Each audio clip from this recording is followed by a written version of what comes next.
This show, y'all. This show. All right, y'all. So this is what is the show called? Too Hot to Handle, season 5, episode 4, Court in the Act. All right. If you're brand new to the channel, I break down TV shows one recap at a time, interjecting my own thoughts, opinions, and theories into each and every recap. So if y'all are rocking with that, go ahead, hit that subscribe button, thumbs up the video, hop in the comment section. Let's talk about how annoying Louis is, how trash Isaac is, how sensitive Megan is. I just almost everybody got on my nerves this episode, aside from Hannah. But let's talk, y'all. So it starts off the next morning. They're waking up. Megan's still crying, y'all, mainly because Alex and what's her name? Elise are over in bed talking about some take it off, just take it all off, take it off. And it's like, y'all doing a lot. Y'all know that girl is over there. So she's crying, wondering, why things like this happen to her and the same stuff she was crying about the night before. Now, Megan, we had a talk last night, sis. So I don't want to have to keep giving it to you like this. Remember what I said last time, okay? Alex is like, maybe I should apologize. He gives a very half-assed apology where it's like, I guess I'm sorry. Don't ever put guess in front of I apologize or I'm sorry, because that means that you're not. You're just saying it because you don't want to look like the bad guy, right? So Megan tells Alex that he just needs to be more careful with what he says to people. I don't think Alex said anything other than that he did like you though, Megan. Unless it's something that we didn't see. But I don't feel like Alex went above and beyond and was like really, really pillow talking with you. You asked him, did he like you? He said yes. You're the one that started imagining yourself walking down the aisle and babies and all that type of stuff. So not too much on Alex, because a lot of this was you, Megan. Okay, I just want to put that out there. A lot of this was you, sis. So Lana asked them, excuse me, Lana. Lana asked them if they're, what's a net in here? Okay.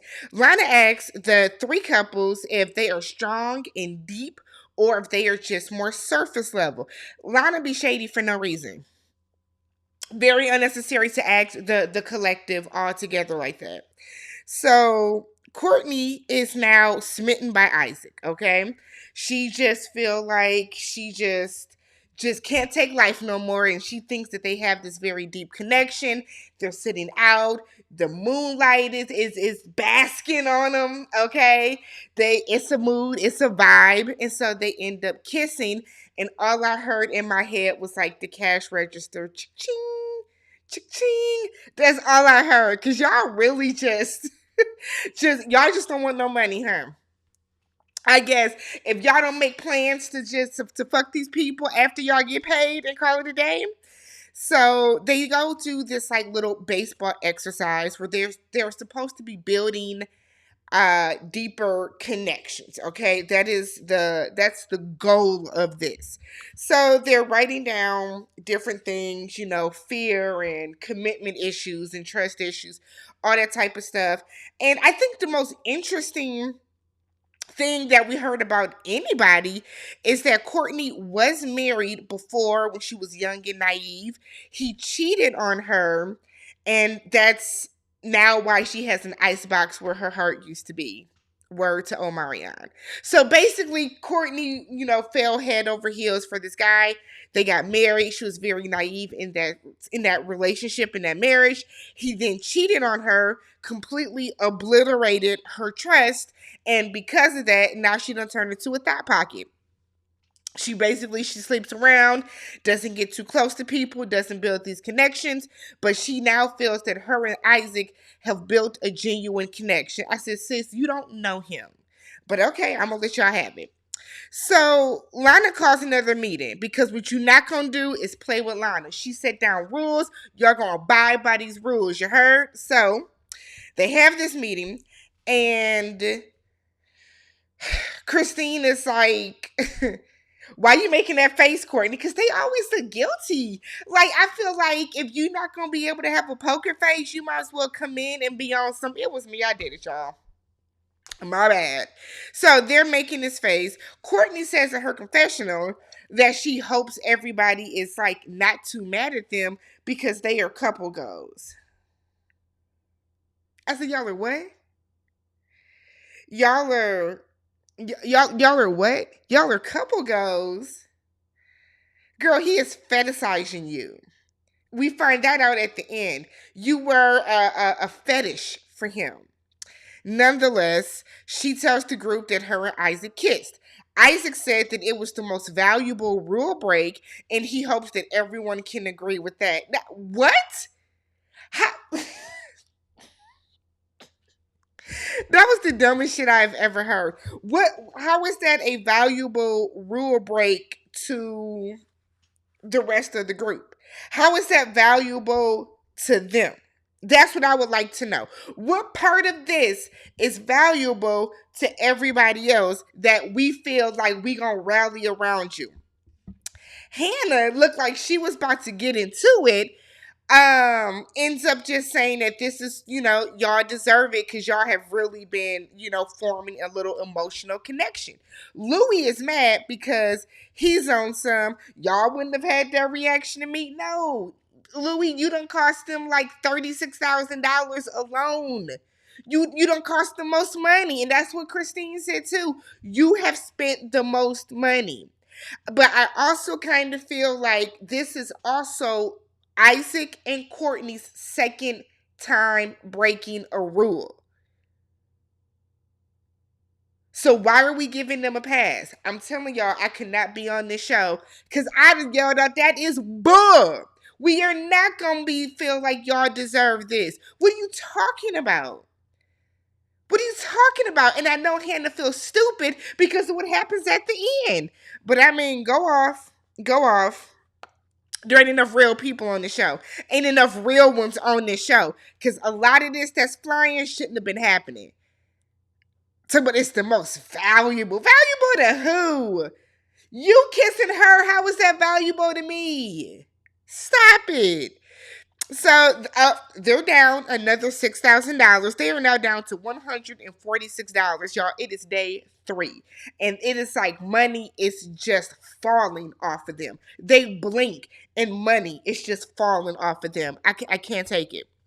So then Lana tells them that we are going to test how strong y'all connections are. You know what I mean? So everybody that is in a date, some of y'all are going on dates with new arrivals. So Yasmin is the first one. And Courtney was like, Yasmin? You mean like Jasmine? Girl, you done heard the word Yasmin before. Yasmin Bleed? Ain't that her from what was that show? Baywatch? Maybe that's just showing my age. We done heard of a Yasmin before. But so Yasmin is a new young lady that is gonna be joining, and she picked Isaac. Now Courtney feeling like we solid, okay? My man, my man, my man. I ain't gotta worry about that. Meanwhile, Isaac is over there. Courtney has nothing to worry about. I said, oh yeah? Okay. Cause y'all all are hoes. So everybody should be worried anytime anybody new comes up. Let's keep it funky. So we then hear that the next new arrival is Trey. I said, I know he black. That's not true. That's not true. But when I hear Trey, I immediately think of a black man. So they said Trey, and Trey has chosen a date with Christine. Now his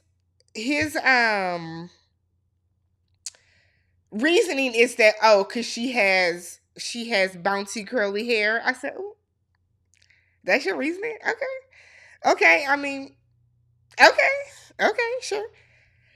So Lana tells them that while they are out on this date, they do not have rules. They get a free pass. So if you want to smash, go ahead and smash. You want to touch a little ass, touch a little ass. Whatever you want to do is cool. I'm gonna put you on opposite ends of the beach, so can't nobody see, can't nobody be nosy, can't nobody be up in y'all business. Y'all can really relax on this date and get into it. So the first date we have is Yasmin and Isaac. Our friend, I would say, oh. And there's no shade to you, Yasmin, because I'm sure you are a lovely young lady. But in my mind, I would say, oh, Courtney should be fine, okay? She's telling him that they're compatible because of their zodiacs. He's a Scorpio. She said she was a Pisces. He said, I don't know what that means. She was like, we're compatible. She was really forcing it. Now, his whole time, he has been, please don't be a Latina. Please don't be a Latina. I love Latinas. Why? Why? Fetish, fetishizing. Fetishizing? It's a fetish. Fetishize. Why do I feel like I'm saying the word wrong? Y'all know what I mean. So he has a fetish for Latina women, which is why I think he was going after Courtney too, because I think he has a fetish for black women as well. Because this woman is nowhere near as pretty as Courtney. No, nowhere near as pretty as Courtney, with or without the makeup. So she says that she's Latina. He gets geeked, like just immediately boring. I said, oh, just childish. People really get excited by other people's ethnicities like that still? Like that's still a thing? Like word? For real? Okay. So he tells her that he thought he had a connection, but he's not tied down or anything. It's not serious. I said, you motherfucker. Okay. Shows like this get me so mad because you don't have to lie like that. You can say, I do have a connection right now, but I mean, the purpose of this is for us to see how deep it is. There was another way you can do it. Don't play Courtney to the left. Don't do that. So he tells her that he wants to try something new. And I screamed out, her over Courtney? What? What? They kiss, and I said, I hope Courtney gives you her whole ass to kiss. I do. I am so upset. I am so upset. And it's not just because Courtney is black. That is not the thing at all. The issue is you just sat up here and told everybody that this was the most valuable $6,000. You hope everybody understands. The only reason that you got attracted to her or even wanted to pursue anything with Yasmin is because she said she was Latina. You weren't checking for her when she first came up because you was like, oh yeah, Courtney has nothing to worry about. Now you find out that she speaks Spanish. She can roll her R's and stuff. And now,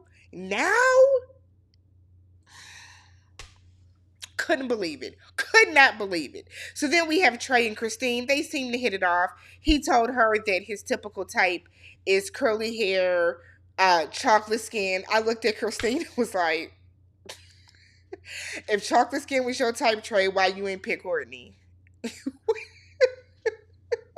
People just say anything. People truly just say anything. You can't say that the girl that you typically goes after has chocolate skin and a chocolate skin woman was in front of you and you pick the butterscotch heifer. Nonetheless, they look very cute together. We don't know if they kissed or not, but they had really good vibes. Whatever the case. So Louis trying to act like he's fine back at the house, right? They're asking him, are you okay? Fine. You know, he's clearly a little bit bothered. He feels that after the exercise, he was ready to move forward and ready to, like really try to explore a deeper connection. Meanwhile, Courtney is back at the house. She's sweating. She's trying to play it cool, but the girls are rallying around her, so she's starting to feel, a little bit better. But she was a little too cocky with it. Like, well, I don't want to say cocky. She was a little too confident with it, right? Isaac and Yasmin come back. The guys are all by the fire pit. The girls are up because they're going to greet Christine. So they're looking, they're like, okay, they're not holding hands, but they go sit down, and when Isaac puts that arm around her, I said, I hate how, like, overly excited they are, or overly dramatic they are. Whoa! Y'all don't have to do all that. Y'all don't have to do all that. Because I'd have been sitting there like, damn. Like, you don't have to do all that. They be damn near about to rip their shirts off. They be just so, oh my God. It's not that deep. It's not that deep, y'all. So we find out, he tells them that they did kiss and that Jasmine will be in his bed tonight. He said he feels sorry for Courtney, but he hopes she understands. Okay. And then Christine comes back with Trey, and Christine gets on my nerves. And this is why. Because when Christine talks all this, like she talks such a big game in her confessionals, she just bumping the gums. But then when somebody asks her something, it turns into, why y'all asking me? Heifer, because you on the show. That's why. Did you kiss him or did you not? But we know that with the next 4 episodes, it's going to be a whole bunch of everybody doing everything else. So whatever happened tonight really doesn't matter. And I said in that preview, I know I don't see Dre kissing nobody. I know that ain't who I think that is kissing somebody. Not Mr. I'ma count every penny. About to spend 6,000. I guess he well within his rights. Let me know what you guys thought about this episode. Subscribe to the channel, thumbs up the video, and I will catch you guys in the next one. Come and do this. Peace.